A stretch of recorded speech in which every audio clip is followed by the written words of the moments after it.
ce projet de loi. Merci Monsieur Poisson. La parole est à Monsieur Hervé Morin pour le groupe UDI pour 10 minutes.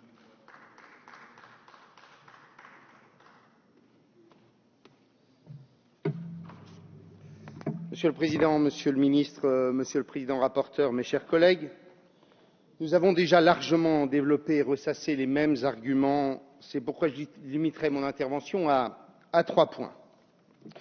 Le premier point, fallait-il un projet de loi améliorant la transparence de la vie politique? Eh bien, je vous le concède, mesdames et messieurs de la majorité, oui, sans aucun doute. Il était temps de mettre fin à un certain nombre de situations qui, sans forcément être délictueuses, étaient source de confusion, source de doute. Et tout le monde le sait, le doute et la démocratie s'accommodent mal.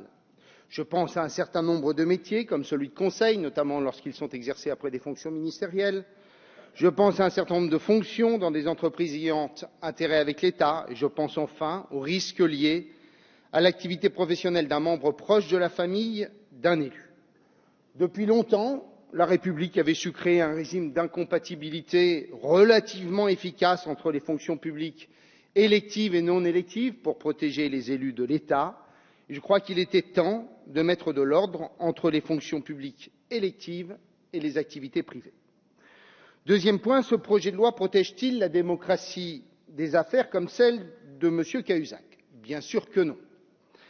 À l'égard de ces textes, nous avons toujours les mêmes certitudes. Les dérives d'un ministre du gouvernement qui a jeté le discrédit sur l'ensemble des élus ne nous prémunissent en rien d'une nouvelle affaire de ce genre, puisqu'en l'espèce, la déclaration ou la publicité du patrimoine n'a jamais empêché le fraudeur ou le voleur. Nous l'avons répété sous toutes les formes et dans tous les sens. Nous continuons de penser que rendre publiques les déclarations ne présente aucun bénéfice, ni pour le législateur, ni pour la justice, ni pour nos concitoyens, ni même pour la démocratie. Nous entretiendrons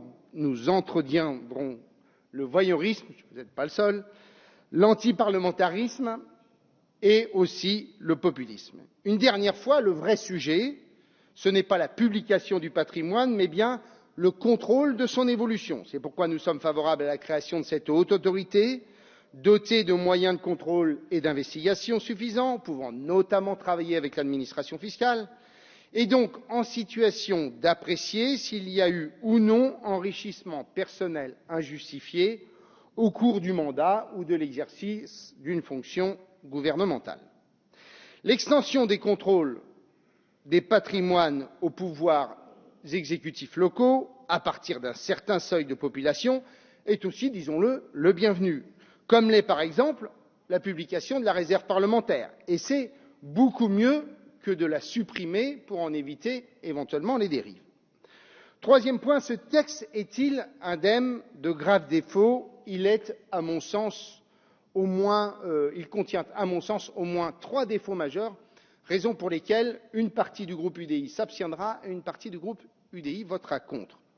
Le premier, c'est la décision mi-chèvre, mi-chou concernant la publication du patrimoine. La solution adoptée est finalement la pire. Soit on considère, comme nous le pensions à l'UDI, que la question est l'évolution du patrimoine et les moyens de contrôle de la haute autorité, et dans ce cas-là, la publication du patrimoine est inutile, soit on décide d'aller vers la publication du patrimoine, et dans ce cas, il faut y aller jusqu'au bout. Et je regrette d'ailleurs les tergiversations de mes amis sénateurs de l'UDI sur ce texte lors des débats. Et il faut y aller jusqu'au bout pour couper court à toutes les polémiques fondées sur la rumeur, et ces polémiques fondées sur la rumeur qui seront difficilement combattues par celui qui en fait l'objet. Et d'ailleurs, je suis convaincu que cela va se terminer autrement, c'est que pour éviter tout cela, les élus finiront par publier par eux-mêmes leur patrimoine afin d'éviter tout risque de calomnie ou d'interprétation d'une déclaration qui est difficilement consultable puisqu'il faut aller à la préfecture. En outre, aller jusqu'au bout, cela devrait nécessairement impliquer que l'on soumette les candidats aux mêmes obligations de déclaration que les élus. Nous allons nous retrouver dans des situations où seules les déclarations des candidats sortants seront consultables, tandis que nos concitoyens ignoreront tout du nouveau candidat. Avec une telle disposition, vous n'instaurez rien d'autre que l'inégalité d'accès dans les fonctions publiques électives. La deuxième faute, et c'est pour moi la plus grave, et c'est l'instauration des fameux lanceurs d'alerte, qui sont purement et simplement des délateurs en puissance ou des instruments au profit de maîtres chanteurs au moment des campagnes électorales. On trouvera encore plus si on passe par une association, parce que ces associations, on sait comment elles peuvent être menées ou montées, on trouvera toujours 3 ou 4 copains prêts à lancer des soi-disant alertes afin de déstabiliser un élu ou un candidat. Et ce système du soupçon ou de la dénonciation est pour moi absolument abject. Ne confondons pas le soutien à la protection d'une personne dans une entreprise qui peut profiter d'un lanceur d'alerte pour éviter telle ou telle infraction d'un patron, par exemple, puisqu'on évoque toujours cette question-là, avec la généralisation des lanceurs d'alerte à tous nos concitoyens. Le troisième défaut, c'est désormais de rendre impossible pour tout parlementaire le commencement d'une activité professionnelle qui n'était pas la sienne avant le début de son mandat. J'avais évoqué ce sujet lors de la première lecture. Au moment où nous nous acheminons vers le mandat unique pour les parlementaires, il serait sain de permettre à un élu de pouvoir commencer sa reconversion en engageant une activité professionnelle.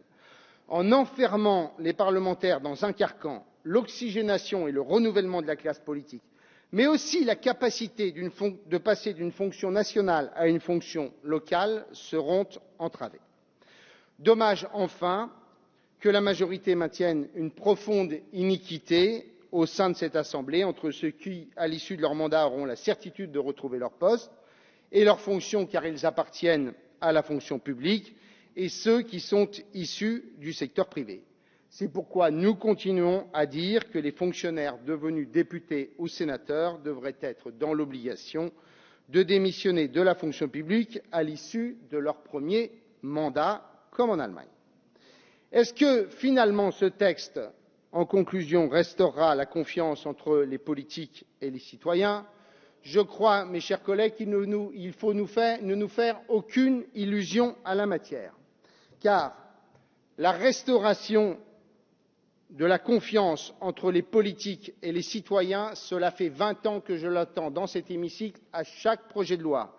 Et en réalité, le ventre de l'antiparlementarisme n'est jamais assez nourri. On n'en fait jamais assez, et même quand on le fait, on pense que finalement, on ne va pas réellement le faire.